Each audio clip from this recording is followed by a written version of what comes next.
Good morning, students. આજે આપણે unit number 18 subject English અને તેમાં આપણે પેજ નંબર 80 યુનિટ છે 18 માઇન્ડ પાવર. તેમાં આપણે વિડિયો નંબરમાં ફરી પાછું આપણે તેમાં જે બાકી સમજશે ઇમ્પ્રૂવ મેમરી છે, યાદશક્તિ સુધારવા માટેના જે સ્ટેપ્સ છે તેનો અભ્યાસ કરીશું. तो समझिए page number 80 7 ways to improve memory. Can memory be improved? Of course, yes. It can be improved by anyone with normal intelligence. Memory improvement means emphasizing impressions we have got from our experiences in life. The clearer the impressions and the neater your mental storms, the easier it will be to remember. Here are the 7 steps. હવે કોઈ આપણને કહે કે આપણે યાદશક્તિને સુધારી શકીએ છીએ, તો હા, ચોક્કસ. અને કોઈ પણ વ્યક્તિ પોતાની બુદ્ધિમત્તાનો ઉપયોગ કરીને તેમાં સુધારો કરી શકે છે. હવે યાદશક્તિમાં સુધારો એટલે કે આપણે ભૂતકાળના જેટલા પણ અનુભવો થયેલા છે અને જે છાપ આપણા મનમાં રહી છે તેને દ્રઢ કરવો જોઈએ. અને એ જે ભૂતકાળની આપણી યાદો છે એને જેટલી આપણે દ્રઢ કરીશું એટલું જ તમે જીવનમાં આવનારા કોઈ પણ સમસ્યાઓ છે, કોઈ પણ પોઈન્ટ છે સારી રીતે સોલ્વ કરી શકશો. કોઈ પણ પોઈન્ટ યાદ રાખવાના હશે તે સારી રીતે યાદ પણ રાખી શકશો. સમજીએ. ફર્સ્ટ પોઈન્ટ છે રિપીટેશન, પુનરાવર્તન. Repetition is a primary but initially interesting method of memorizing. You can learn and remember almost anything if you have the patience to repeat it often enough. પુનરાવર્તન કરીને તમે કોઈ પણ વસ્તુને સરળતાથી યાદ કરી શકો છો, પરંતુ એ પુનરાવર્તન છે એ તમે જો ધીરજથી કરેલું હશે અને વારંવાર કરેલું હશે તો એ તમે સરળતાથી યાદ કરી શકો છો. સેકન્ડ પોઈન્ટ છે ઇન્વોલ્વિંગ સેન્સીસ. બધી જ આપણે જે સેન્સ છે, ઇન્દ્રિયો છે, તેને એમાં એક કરવી જોઈએ. Bringing as many of your senses as possible helps in memorization. If you see an apple, you would carry a certain impression of it. But if you lift it, smell it, taste it, you can create a clear and more lasting memory. હવે એના પછીનો step છે તમારે બધી તમારી જે જ્ઞાનેન્દ્રિયો છે એને એક કરીને તમારે એ વસ્તુને કે યાદ રાખવાનો પ્રયત્ન કરવો જોઈએ. જો એક એક્ઝામ્પલ આપે છે કે તમે કોઈ સફરજન જુઓ તો એ જોવા કરતા તમે સફરજનનો સ્પર્શ કરો, તેનો સ્વાદ લો અથવા તો એને સૂંઘો તો એની જે છાપ છે તમારા મનમાં ખૂબ જ લાંબા ગાળા સમય સુધી રહે છે. થર્ડ પોઈન્ટ છે પાવર ઓફ અટેન્શન, ધ્યાનની શક્તિ. Use your power of observation, concentration and attention.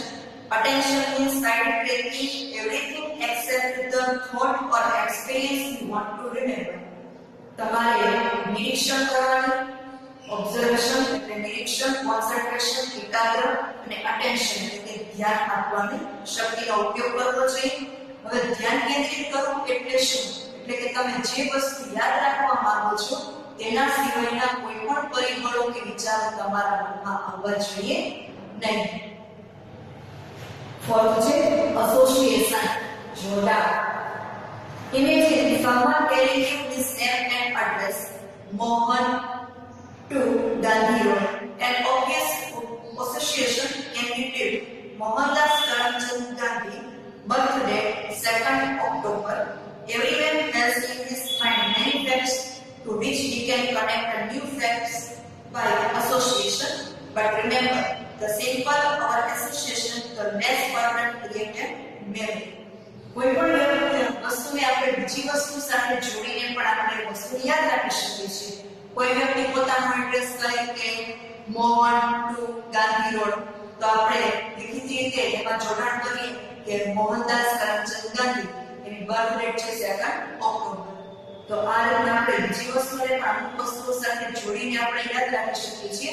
પરંતુ ધ્યાનમાં રાખવું જોઈએ કે જોડાણ છે ખૂબ જ સરળ હોવું જોઈએ જેના કારણે એ આપણે યાદ કરી શકીએ. ફિફ્થ છે ઇન્ટરેસ્ટ. rust.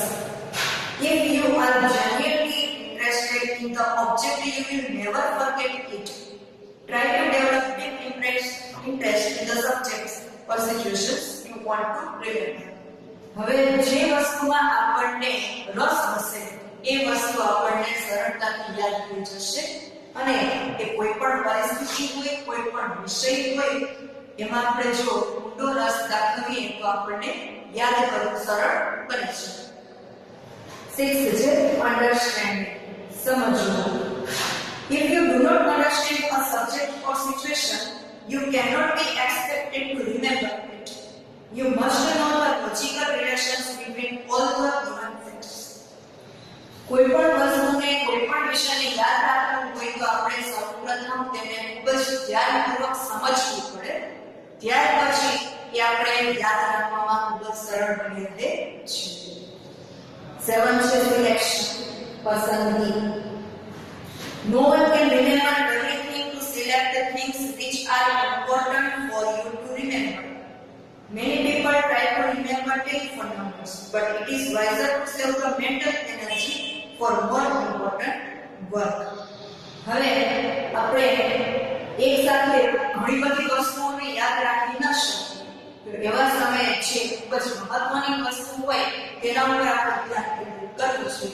ફોર એક્ઝામ્પલ આપણે કોઈના ફોન, ઘણા બધા વ્યક્તિઓના ફોન નંબર છે યાદ કરવામાં આપણે જે માનસિક એનર્જીનો વેસ્ટ કરીએ એના કરતા જે મહત્વનું એના કરતા કાર્ય હોય એમાં આપણે આપણું ધ્યાન કેન્દ્રિત કરીને યાદ રાખવાનો પ્રયત્ન કરવો છે.